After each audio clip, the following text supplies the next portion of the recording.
Hello everyone, Namaste and welcome back to my channel SwaysSereneSpace. I just got back from DMart. This monthly grocery shopping, I usually do it online. There is DMart Ready app and we order things from there. But then sometimes it's so therapeutic to actually sort things with your own hands and get them to your house. I do online shopping as well, but then this type of shopping once in a while I love doing it. Usually my husband is not so acquainted with going out and getting things like that, because it's very crowded and heavily crowded things he doesn't like. So yeah, today he also came with me. We both went and we got the groceries. So yeah, now I have to get these things sorted.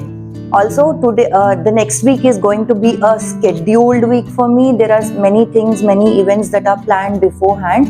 So that is the reason why I have written a very long to-do list for this week for myself. For today, for myself, I have planned so many things today. Idli dosa batter, preparation of idli dosa batter, getting the groceries from DMart, and huge laundry basket is there. It's waiting for me to fold. I need to check that box as well. So 2 of my boxes are already done. The rest I need to get going. And let's see how much I can do. And it would be wonderful if I could check all the boxes in my to-do list. That is so much pleasure to me. While I get these things sorted out, you guys watch how I prepared idli dosa batter. I have also shared some tips and tricks to get soft idlis and crispy dosas. So without any further delay, let's get started. Oh, by the way, how did you like my outfit? I got it from Meesho. If you liked it, the link is in the description box. Do check it. Let's start with the idli batter first. I soaked the dal in the night itself, as soaking the dal overnight helps the batter to ferment better. Here I soaked 1 glass urad dal after washing it thoroughly. A tip for better idlis is add a spoon fenugreek seeds or methi seeds along with the dal. This step helps in getting soft batter and hence you will be getting soft idlis. I always grind the idli dosa batters in grinder. This helps in volumizing the batter, that is, the batter becomes very airy and fluffy. This is another tip for getting soft idlis. So while this batter is getting prepared, I am preparing the rava for the batter. I have seen many people using idli rice for idli and dosa batter, which they grind separately and mix it. That somehow gives chewy idlis. Using idli rava gives very soft idlis, and this is mostly the authentic method. For 1 glass urad dal, I am taking 2 glasses idli rava, and this I have cleaned thoroughly. It's enough to soak this rava for half an hour. So after putting the dal to grind, I wash and soak the rava, and that gets ready by the time the batter is ready. The batter is ready when it turns whitish in color and becomes fluffy and soft.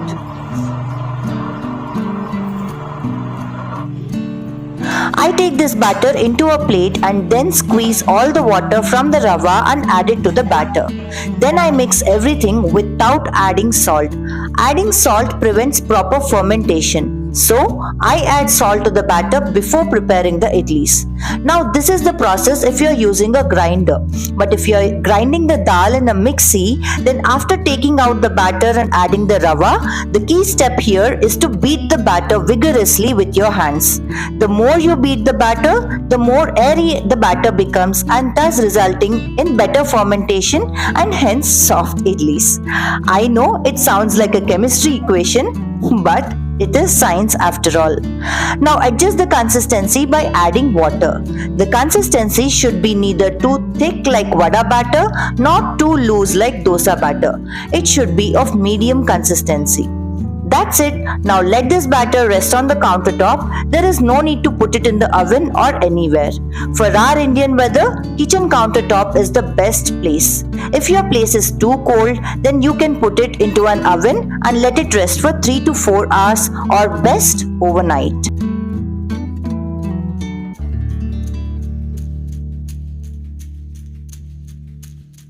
That night, I prepared idlis. I poured some water into the idli cooker and allowed it to boil beforehand. This step helps in quickening the steaming process. Also, I recently learned that adding a lemon peel to your idli cooker while boiling the water will prevent the cooker base from getting black. Now I am adding the idli plates to steam for 10 minutes on medium to high flame. There is no need to steam the idlis for more than this time, as after switching off the flame, the steam within this is enough to set anything that's not cooked. Rest you can check with a knife or spoon end and can steam for few more minutes if needed. See how soft and fluffy they have turned out. Now let's see how to prepare dosa batter. Here for 1 glass urad dal, I have taken 2.5 glasses of fat rice or ration rice along with half glass chana dal. Wash them nicely and soak them along with a spoon of fenugreek seeds or methi seeds. I add 1 glass poha while grinding, as poha becomes mushy if soaked for longer time. Also, poha gives a nice crispiness to the dosas. So add this mixture to the grinder in batches and let it grind until the batter color turns whitish in color. And when you touch it, you don't feel it grainy. That's it. Your batter is ready. I store these batters in these Tupperware boxes, and yes, always clean your heavy appliances then and there, as when left the stains become very hard to clean. So I am cleaning my grinder and keeping it back in its place. Also, I am leaving the batters on the countertop for fermentation. Now for 10 to 15 days, I don't have to worry about tiffins. The next morning, while preparing dosas, I took out the required batter and added salt to it and then adjusted the consistency by adding the amount of water I require.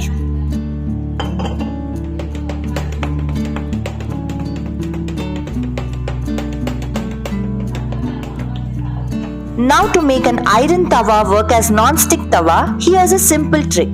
Cut any veggie of your choice, be it onion, potato, brinjal, carrot, anything. Oh, by the way, not lady's finger or yam or any sticky vegetable.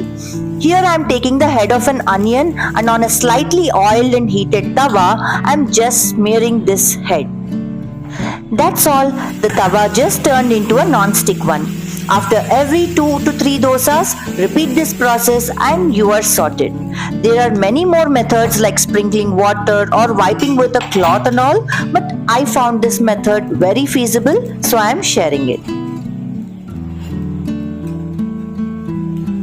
Just look how hassle-free the dosa has turned out. So these are the tips for crispy dosas and soft idlis. Hope you like them. Now let's get back to the present day. I usually sort out the groceries according to the place in which they go. I don't have a separate pantry unit in my house, so I'm using these racks and my crockery unit as my pantry area. In this rack, I store all the coffee powders, oils, tarka related items. I got this crate along with a mango lot which we bought few years ago. So I'm reusing it as my pantry basket, as a lot of items can fit into this. Isn't it a nice idea? I stored the extra dals and flours in this crate. In the other rack, I stored all the toiletries and serves and soaps, toothpaste, etc. In the below rack, I stored the kitchen cleaning cloths and napkins.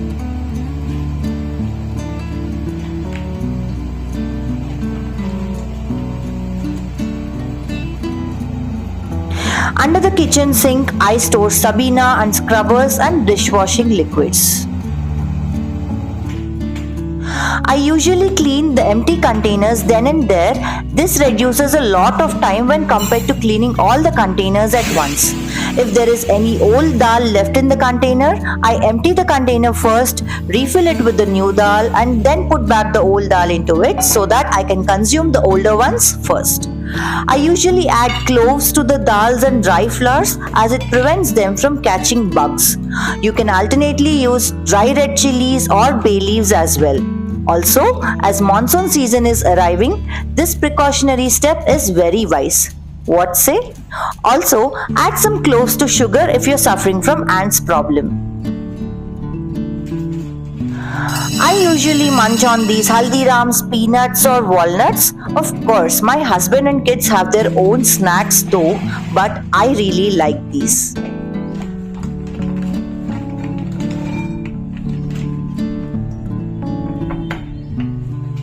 In this rack, I mostly store my daily use spices and masalas that I use for kids' snack seasonings.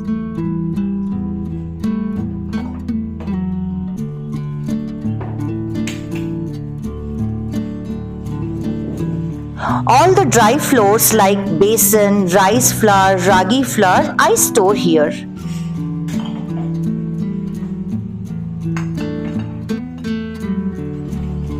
I store the dry spices in a spice box like this so that for any special dish, I just need to take out this box and I'm sorted.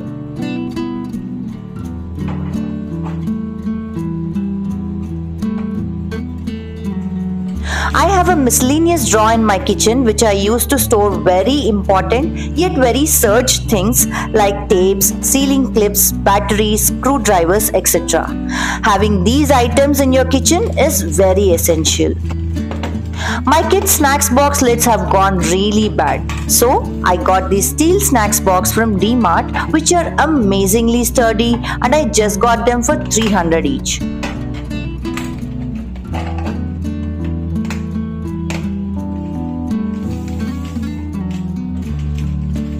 Also, no matter how many napkins and cleaning cloths I have, I am always short of them. So, I got 4 napkins for 99, which was a very reasonable price, right? I fold my shopping bags like this and store them in their place. With this, we come to the end of this video. If you like this video, then don't forget to like, share and subscribe and hit the bell icon to get all the notifications. See you all soon with a new video. Until then, take care, keep smiling, bye bye.